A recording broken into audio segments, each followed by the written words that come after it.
All right. Hello and welcome to the Nonprofit 411 podcast, where we explore resources and strategies to help nonprofit organizations thrive. I'm your host, Sarah Barton, and today I'm excited to welcome Alice Runke, president at GrantStation, to the podcast. Welcome, Alice. How are you Thank today? you. It's so great to be here. I'm super excited. Thank you. Well, thank you so much for joining me. And a bonus thank you that you're my first guest on the podcast. So thank you for being our inaugural guest. It's And very fun. yes, and thank you for supporting this new effort. So, GrantStation has been a resource that I've personally used for many years. It's actually a resource that I refer many other people to because it's affordable and it provides lots of opportunity for nonprofit organizations who are seeking out grants, especially if they're new to seeking out grants. I feel like it provides a lot of that basic information about how to get started. And so I want to have you tell us more about the resource and just kind of share with us how you support nonprofits in our community. All right. Yeah. Yeah, All right. absolutely. Perfect. So can you tell our listeners a little bit about yourself and your role at GrantStation? Yeah, so I am the president of GrantStation, and I just joined in that capacity just 2 years ago. But before that, I did a lot of training for GrantStation. So we do a lot of online education that supports nonprofits across the country and even across the world. And so I was one of the presenters for many years before I joined as the president. And before that, also, I was a consultant here in West Virginia and wrote grants and did a lot of development work and funding searches and planning sessions and things like that to help build the capacity of nonprofit organizations. So Mhm. that whole capacity building thing has always been really dear to my heart as a way to really help kind of level the playing field for those small organizations that are doing great work, but they just don't maybe have some of those skills or abilities to be as competitive as the bigger organizations. And so when I got the opportunity to move over to GrantStation and what GrantStation stands for, and how we're helping to build that capacity, it was really a no-brainer. It was very, very exciting to be able to move into this different role and support organizations on a wider scale. Yeah, so that's you and I are aligned on our passion for helping, this nonprofits have the resources that they need and in capacity building because so many of them are doing amazing work in our community. So, I appreciate that. So, how can you tell us how the resources that you provide through GrantStation, can you give us some examples of some success stories, like some ways that you've seen it benefit any specific nonprofits or seen it Sure. impact our Yeah. community? Yeah.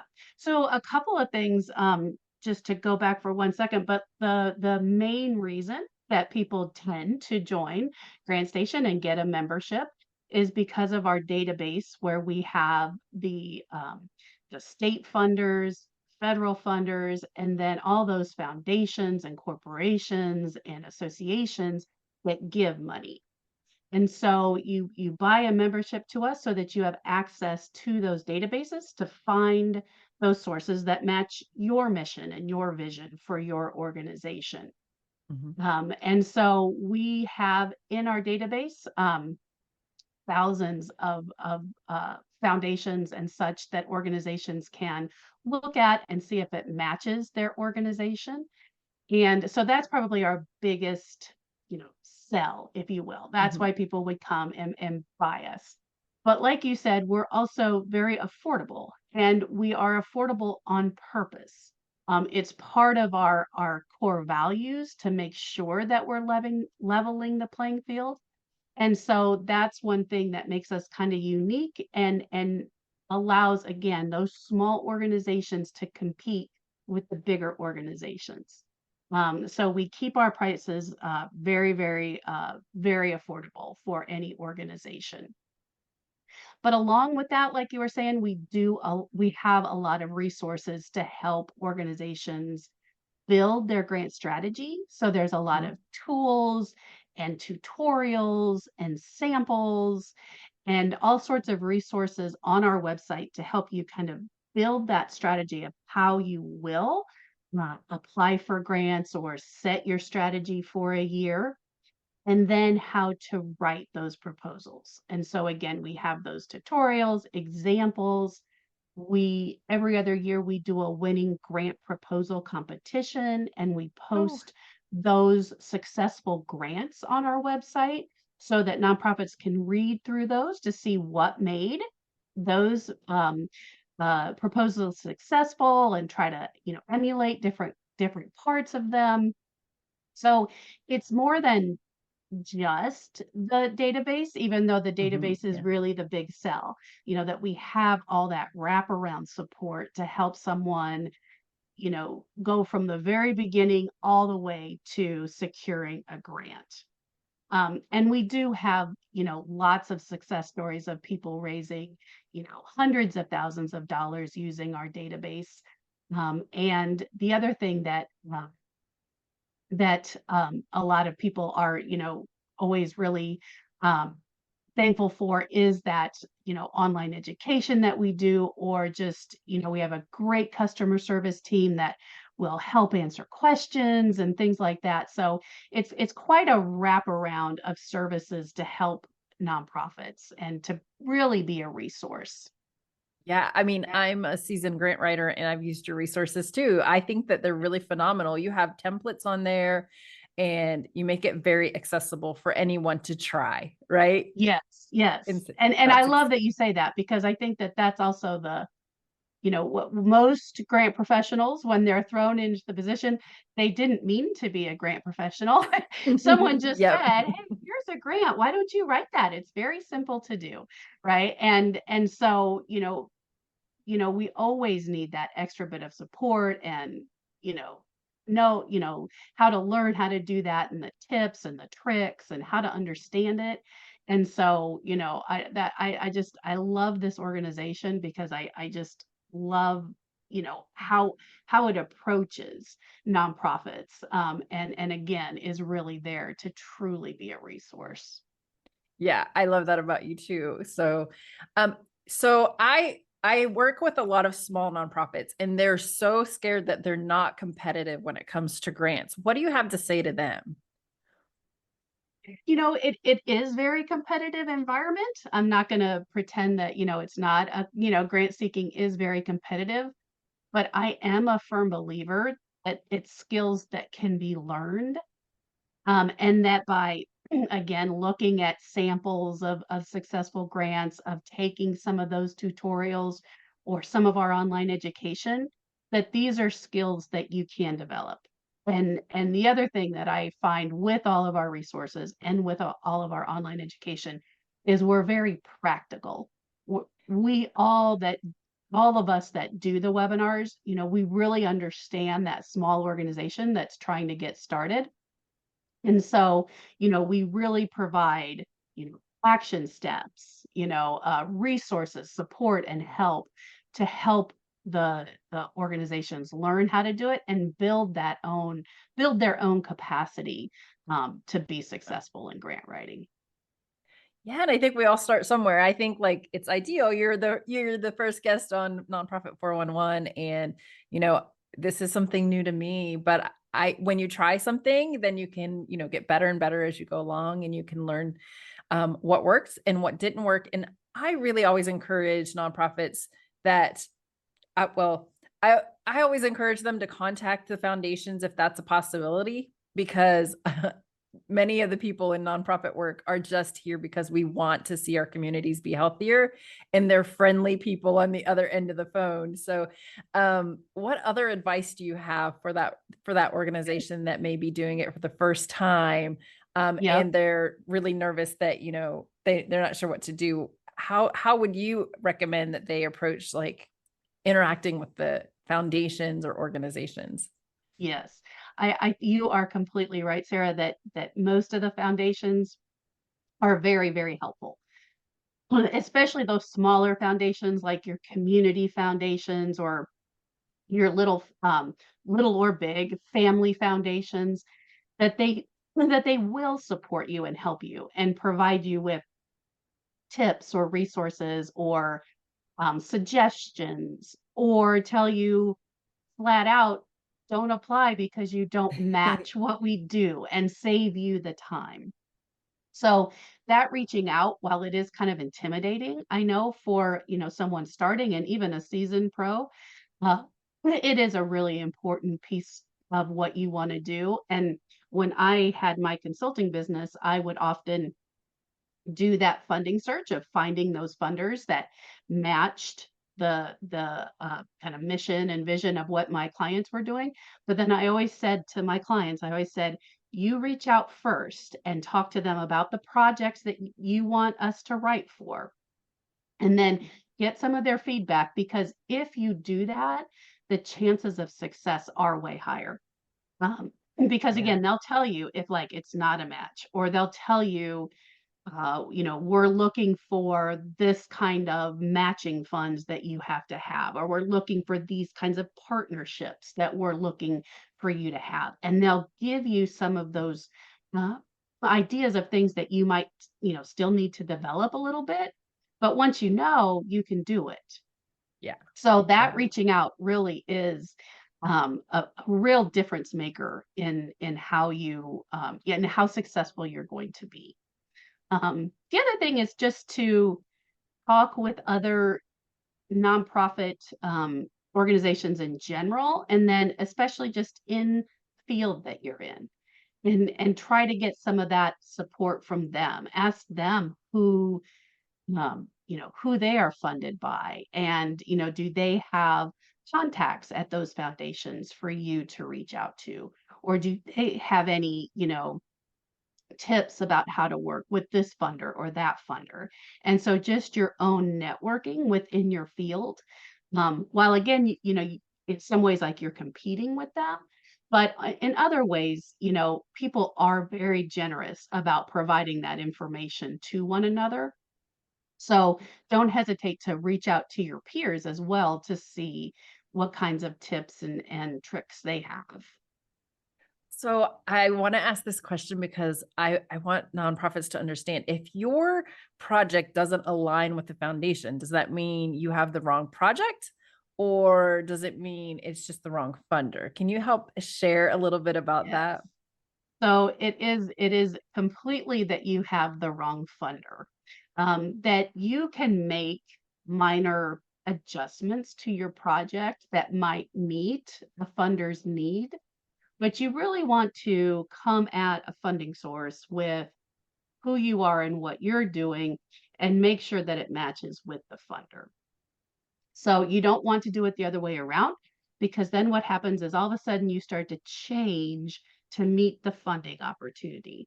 And then you continue to change. Every time you see a pile of money, you change your project, you change your organization to get that money. But that doesn't mean that that's what your organization was designed to do. Um, so, again, sometimes a funder might have a little, not quirk, but a little component that they want you to add. That's fine. But you want to make sure that you're aligned from the beginning. And I Yeah, do have a kind of a funny story about a community foundation here in West Virginia. And for a little bit of time, they were giving out a $50 like award to the best written grant. And then that $50 award, or it was maybe 100, I can't remember, but it would that whoever won it could donate it to another nonprofit. They could donate it to their own nonprofit, whatever it was. But this foundation was trying to just encourage the good grant writing skills. mhm. So when I was talking with the executive director at the time, I said, well, that's really neat. So, the person won the grant award, then they won the $100 that, can go back to the organization. And then she said, Alice, what was really interesting in this last round was that the best written grant was not funded. I was like, oh, that's interesting. Why? And she said, because it didn't align with what we did. It wasn't an area that we even funded. Was the grant written beautifully? Yes. It just wasn't a topic that we covered. So while that person did win the $100, they didn't win the grant. And so that's why it's really important to align with what the funder is doing. And then just to kind of connect back to GrantStation, that's also why within each profile that we write of the funder, we write, again, what they're seeking to fund, what areas of interest they're looking at, what types of support they give. And so we're always, just by looking at our profiles, you'll be able to really discern, is this something to explore more? Or is this something that just isn't going to fit my organization? Oh, yes. And that's another great point. So, at Grant Station, if I know what I'm interested in finding funding for, can I search based on that information and find the grants out there that are aligned with what I'm interested in? Absolutely. So you can search, there's a lot of different ways you can search, but you can search by geographic area. So you can look at funders that specifically, in West Virginia's case, fund West Virginia. Then you can look at national funders who would fund any state, including West Virginia. Then you can search under areas of interest. So looking for, if you're working within human services or you're working within education, you could search under those areas of interest. You can search by looking at target populations of who you serve. So if you serve children or the elderly or, individuals with disabilities, you can search by that. And then you can also search by types of support. So perhaps you're looking for equipment costs, or you're looking for, general operating support or capacity building funds. So there's a lot of different ways that you can use the database. And, we always encourage you to be as creative as possible to look, from several different angles at what impact your projects make, and then get out there and search, widely around those different areas to see what would be available. That again, you could make the point. Let's say you search by target population. So serve again youth. You can make that argument to any funder about, you serving youth and how you align with them in that way. So there's a lot of different ways to go about it, but it's easy to do. It's even, if you're a little nerdy like me, it's fun to do. It's just kind of Yeah. clicking boxes, but it's really just, looking at what's available and how, you might align with those funders.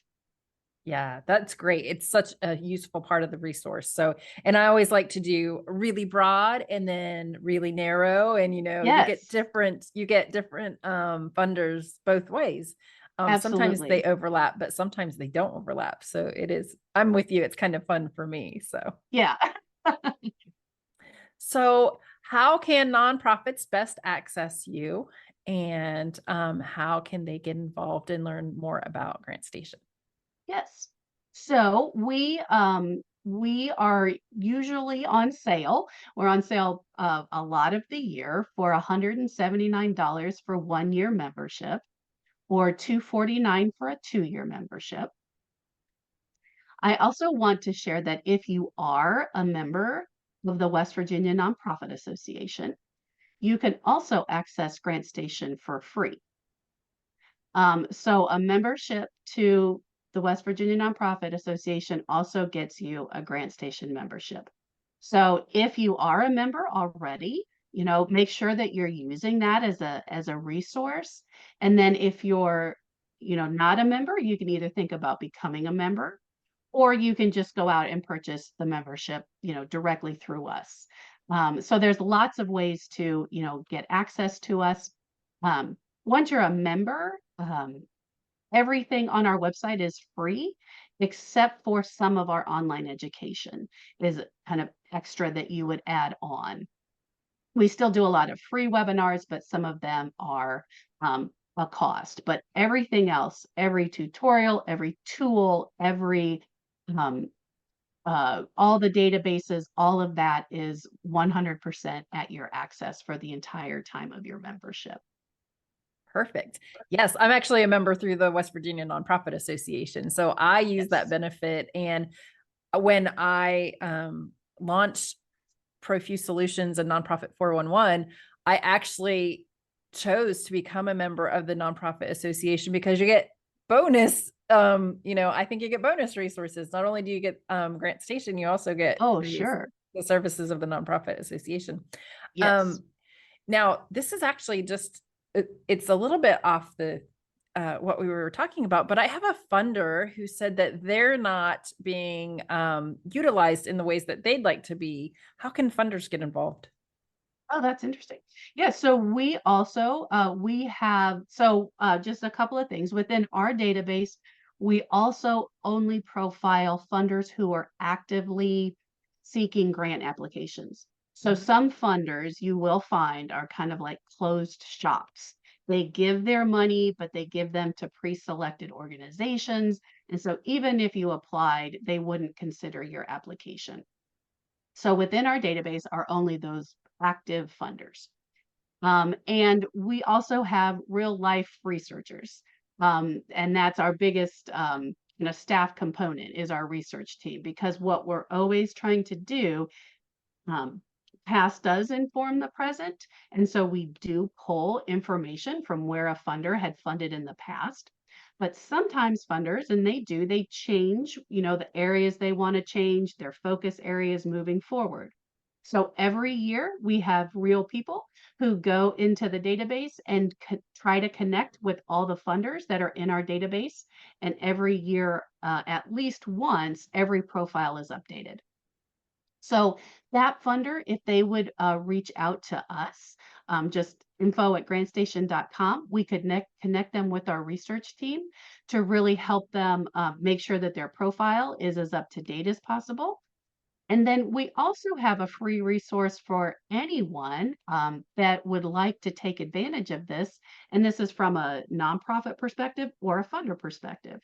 And so every week we publish what's called the Insider newsletter. And the insider profiles current federal opportunities, current national opportunities, and current regional opportunities. And so you can just go right to our website and sign up to receive the insider. It will come to you for free once a week. But if there's a funder who would also be interested in being profiled in the insider, again, just contact us at info@grantstation, and we'd be happy to make sure that that funding opportunity got out in our newsletter so that they would get more of that exposure that they're looking for. Yeah, so both of those are great free resources on both sides to help funders get the word out and have the nonprofits be able to see that opportunity.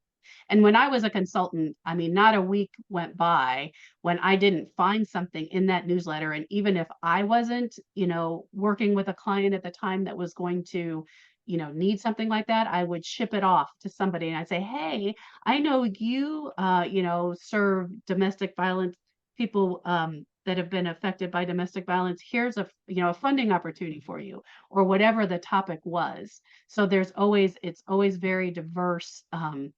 And you'll almost always find something that's of relevance to your community. And they can sign up for that even if they are not members, Even if you're correct? not a member, it's just right front of our website at www.grantstation.com, and you can Okay, sign up for that right there. perfect. Yeah. All right. Well, thank you so much for sharing. Is there anything else that you would like to share before we wrap up? No, we're really excited to be on the first on your podcast. We're really excited to support the nonprofit community and get out there and share our resources. So, feel free to contact me at any time if you have ideas for partnerships or getting more memberships out or ideas for trainings. Always open to hearing, what the nonprofit community needs and how we can serve that need. So my information, you can just find me at Alice@grantstation.com. And we'd love to hear from you. Perfect. Thank you so much. Thank you for joining us and sharing all these valuable insights. To our listeners, we thank you for tuning in to the Nonprofit 411 podcast. Stay tuned for more episodes where we explore resources to help your nonprofit succeed. And we look forward to seeing you next time. Bye. Thank you.